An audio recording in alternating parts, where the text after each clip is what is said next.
Hola, bienvenidos.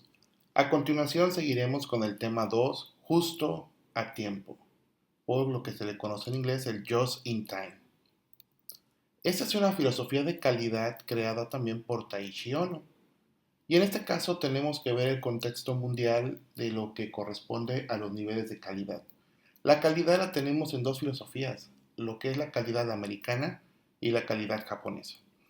Entonces, aquí tenemos que recordar que en los primeros años de lo que es el siglo XX se empezó la fabricación masiva de productos. En Estados Unidos, hablando de carros, se creó lo que viene siendo una línea en serie para generar un solo modelo, por ejemplo el modelo T de Ford. En este caso, en Estados Unidos se fabricaban muchos automóviles del mismo modelo, una producción en masa y una producción que hacía que los carros tuvieran la estandarización y que los carros salieran de calidad. Sin embargo, posteriormente de la Guerra Mundial, Japón en la industria de carros empezó a fabricar pocos automóviles, pero de diferentes modelos. Japón empezó a diversificar, no solamente a crear un modelo para todos, sino dependiendo del público al que están dirigidos, crear diferentes modelos. Existen muchas marcas japonesas de carros y una de las más famosas es Toyota. Toyota ha sido una de las empresas líderes en calidad. Si recordamos lo que corresponde a los antecedentes de Six Sigma, recordamos en la unidad pasada que hablamos de Motorola, una empresa muy importante. En el caso de la calidad, Toyota ha sido pionero en cuestiones de calidad y fue quien, gracias a los ingenieros que tenía, liderados por Ono, crearon el justo tiempo. En este caso nosotros vamos a tener que el justo tiempo va a resolver la necesidad de tener un sistema eficiente de tiempo, porque lo va a brindar. El tiempo es una muda, el tiempo es dinero y tenemos que hacer una gestión correcta del tiempo para poder optimizar los procesos con base a la calidad. El método justo a tiempo explica que nosotros tenemos que analizar el éxito de las empresas japonesas, porque la base de ellas ha sido la reducción de las mudas. En este caso, los japoneses y su filosofía de calidad empezó con la reducción de mudas. Al atacar esas mudas, empezaron de manera directa a crear productos de mejor calidad. Aquí nosotros tenemos que ver que empezaron a hacer las cosas bien. Y en este caso, el justo tiempo de Toyota tiene cuatro pilares fundamentales. Lo primero que tenemos que analizar es que ellos querían eliminar el mal control. Ese mal control generado o que causaban las mudas. Además, tenían que tener un buen manejo y distribución de mercancía, porque nosotros sabemos que Japón es un país pequeño y no tiene tantos recursos como otros países. Entonces, al tener una cantidad limitada de materia prima o de recursos naturales, ellos tenían que eficientar el uso de ellos. Y es cuando empezaron a crear las filosofías de calidad. También, uno de los objetivos es eliminar los costos que se originan por aquellas mudas. Aquí en este caso por manejo, mantenimiento y todo lo que no agregue valor agregado. Definición de muda. Recordemos que Ono es el que está desarrollando esta filosofía, posteriormente a lo que son sus 7 mudas que él identificó. También busca hacer procesos simples, porque si se logra hacer un proceso simple va a haber menos errores. Y además, nosotros podemos tener la posibilidad de implantar sistemas de gestión de calidad que ayuden a que el proceso se lleve a cabo de manera correcta. En cuestiones de analogía de los objetivos del justo tiempo, este es el ejemplo que generalmente se encuentra en la web. Imaginemos que nosotros tenemos un barquito, que es la empresa, y nosotros tenemos muchos problemas o riesgos que podría tener la empresa, los cuales están demarcados por las rocas en el fondo del mar. El nivel del agua permite que el barco esté flotando y que no vaya a chocar con las piedras. Ese nivel de mar viene siendo el inventario, viene siendo lo que le conocemos como existencias. Podríamos pensar que entre mayor inventario, pues está mejor, porque mi barquito, si nosotros vemos, tendríamos más inventario, más nivel de agua, y el barquito nunca va a chocar contra las rocas. Y podríamos pensar que la empresa nunca se va a hundir. Sin embargo, también tenemos que tomar en cuenta que si yo tengo muchas existencias, estoy desperdiciando dinero y la utilidad de la empresa va a tener pérdidas. Es por eso que nosotros tenemos que identificar, ¿ustedes qué harían como empresa? Y no podemos decir aumenta existencias. Lo que tenemos que encontrar es un punto de equilibrio, un punto mínimo. Y tenemos que identificar el nivel que está representado en la línea roja, donde va a ser el mínimo de existencias que yo puedo tener en la empresa para que mi empresa flote. Es ahí la cuestión. Es donde el ingeniero tiene que ver cuánto de inventario vamos a dejar, pero que no repercuta en costos tan excesivos y que me permitan dar una operatividad de la empresa. En cuestiones de los enfoques, por ejemplo, los enfoques tradicionales antes del justo tiempo era tener una máquina poco confiable que me diera productos, y como es poco confiable, yo tengo que guardar productos porque mi siguiente máquina me los va a utilizar. Imaginemos nosotros que tenemos un proceso. Si en una operación unitaria yo sé que tengo fallas, lo que sale lo voy a guardar, porque lo que sale va a ser la entrada de otro proceso. Entonces, en el enfoque tradicional, nosotros sí guardamos un inventario muy grande y por eso los productos se encarecen. Sin embargo, en el enfoque justo tiempo, recordemos que el justo tiempo, como Muda lo tenemos que ver, que tenemos que crear los productos en la cantidad necesaria, ya sea por el cliente o por el siguiente proceso. Tenemos que crear cuando se requiera. Y entonces, ¿cómo hago eso? Pues yo en vez de invertirle en un almacén, en un stock, mejor le voy a invertir en herramientas que me permitan tener una máquina fiable. Si mi máquina no falla, si logro implementar, por ejemplo, un 6 Sigma en la máquina, entonces voy a tener pocos defectos y mi flujo de material va a ser más constante. Esto va a permitir que haya un flujo continuo entre los dos equipos o las dos operaciones o dos máquinas y que mi proceso se lleve a cabo de forma armónica. Y lo que estoy eliminando es el stock. Entonces, el enfoque del justo tiempo es esto: eliminar el stock, hacer que los procesos sean eficientes y que los productos se generen en las condiciones necesarias. Si hablamos de la analogía que se maneja por Ono, aquí nosotros tenemos que ver que el problema de las rocas, que son las máquinas poco confiables, las zonas con cuellos de botella, también hay empresas donde nosotros tenemos una operación que tarda mucho en procesar el producto y la siguiente operación podría ser muy rápida. Por ejemplo, imaginen ustedes el proceso de hacer un refresco embotellado y después el etiquetado. Vamos a tardar mucho en hacer el refresco y en etiquetar pues va a ser rápido. Entonces muchas veces yo no puedo vender el producto si no tiene la etiqueta y ahí se genera un cuello de botella. También tamaños lotes grandes. Cuando nosotros tenemos una gran producción y no tenemos un control, es más fácil de descontrolar aún más el proceso. Plazos de fabricación largos, que tiene que ver también con los cuellos de botella, y calidad eficiente. La solución tradicional que sería, bueno, vamos a tener un stock de seguridad grande por si acaso nos hace falta.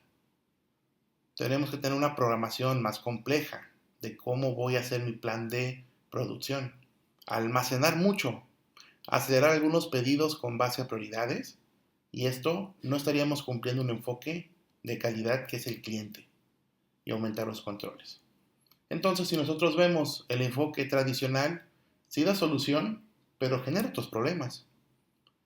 En esto, si vemos el justo tiempo, pues va a mejorar la fiabilidad, la eficiencia, aumenta la capacidad del proceso y esto hace que tengamos menos defectos o fallas.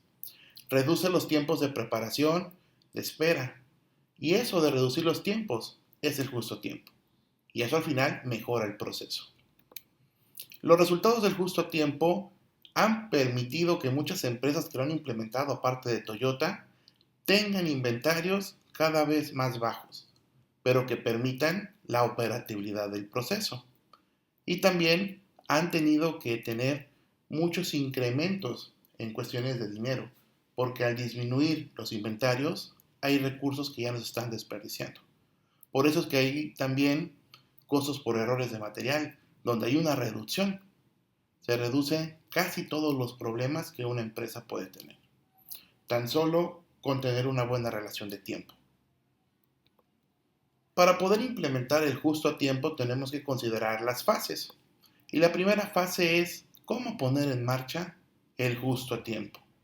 Para ello, las empresas, según la metodología de ONO, tienen que formar un comité. Recordemos que las filosofías de calidad japonesas generalmente se basan en comités, en círculos de calidad, en gente de experiencia que se reúne para dar solución a los problemas. En este caso, el comité va a tener representación de todos los departamentos de la empresa, porque aunque sea un proceso, todas las áreas forman parte del proceso de alguna forma. Tenemos que identificar también que la aplicación del justo a tiempo exige un cambio en la actitud de los empleados. Y esto es lo más difícil, porque a veces las personas no les gusta cambiar la forma en la que trabajan. Para eso, que se haga el análisis de cómo poner en marcha, tienen que tener 6 cosas. Una comprensión básica del proceso, porque tienen que saber qué están haciendo. El análisis del costo-beneficio, porque tienen que ver el dinero. ¿Qué tanto vamos a ganar si implementamos esta herramienta? Recordemos que muchas veces en cuestiones de investigación podemos decir que la propuesta es muy bonita, pero al empresario lo que le importa es el dinero. Y tenemos que ver el costo-beneficio de implementar estrategias o metodologías de calidad. El compromiso que se tiene. Aquí actualmente tenemos que ver que muchas empresas tienen un buen compromiso con la calidad. Muchas empresas están certificadas ante ISO 9001, ante Empresa Socialmente Responsable, ante ISO 14001. Y al tener esas certificaciones debe de haber un compromiso y es más fácil de implementar metodologías o filosofías de calidad.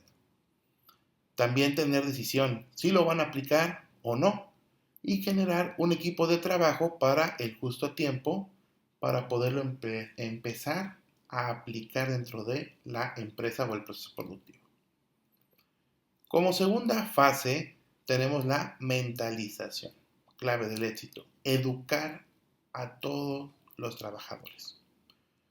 Y aquí tenemos que considerar que en esta fase implica la educación de todo el personal, cambiar la mentalidad, enseñarles a hacer bien su trabajo, porque muchas veces la capacitación que se les da a las personas trabajadoras es una y lo que ejecutan en el trabajo es otra.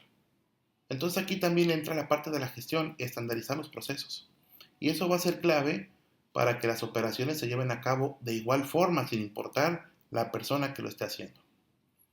En esta cuestión del programa de educación debemos considerar 2 objetivos. Proporcionar una comprensión, que los trabajadores entiendan cuál es la filosofía del justo a tiempo y cómo se va a aplicar. Y también cómo es que el justo a tiempo va a beneficiar su trabajo. Tenemos que convencer a los trabajadores.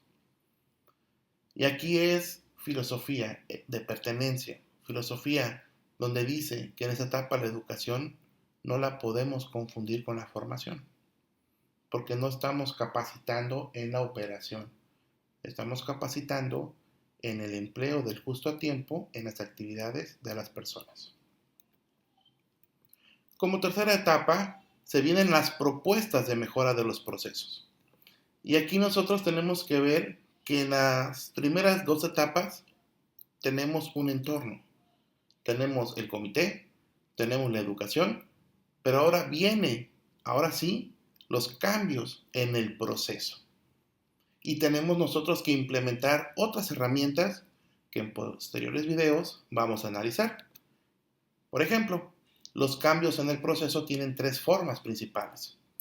Primero, con base a un objetivo, reducir el tiempo de preparación de las máquinas.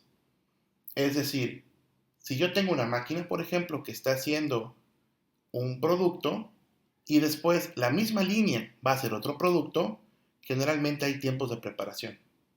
Imaginemos una línea de producción de jugos, que en un momento está embotellando jugo de uva y después de una jornada de trabajo de 8 horas va a cambiar la línea de producción y en esa misma línea se va a embotellar jugo de naranja. Podemos decir, ambos son jugos, se envasan igual, pues sí, pero tiene que haber un tiempo de preparación en donde ahí involucra la limpieza, el preparamiento de los equipos, tener todo adecuado.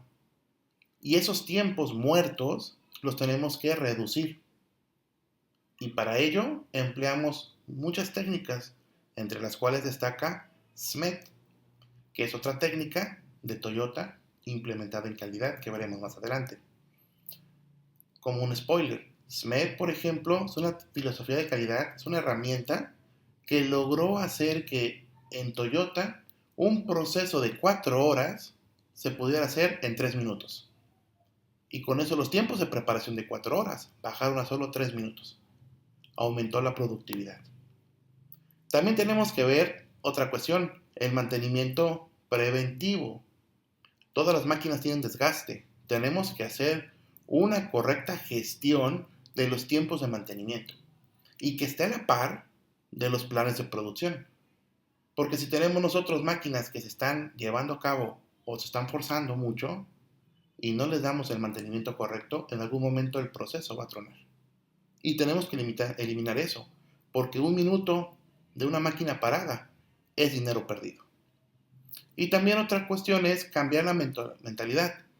Y las líneas de flujo en U ahora se tienen que modificar a una producción en Z. Eso sí lo explicaremos más adelante, porque sí requiere más ejemplos. Una vez que ya se tiene la mejora de los procesos, va la cuarta fase, mejorar el control. Si ya tenemos herramientas de mejora, ahora tenemos que mantener esas herramientas y controlar el proceso. Para ello, generalmente existen lo que se le conoce como herramientas de calidad. Muchas de ellas se van a ver en la siguiente unidad, como por ejemplo el diagrama causa-efecto, el diagrama de Pareto, la lluvia de ideas o el 6 sigma que ya estuvimos analizando. Más adelante veremos unas metodologías auxiliares que son, por ejemplo, los diagramas CPOC, que permiten visualizar muy bien todo el proceso. Los diagramas de flujo o diagrama de actividades, el Kanban, el punto de pedido o el Poka-yoke. Son herramientas que permiten controlar.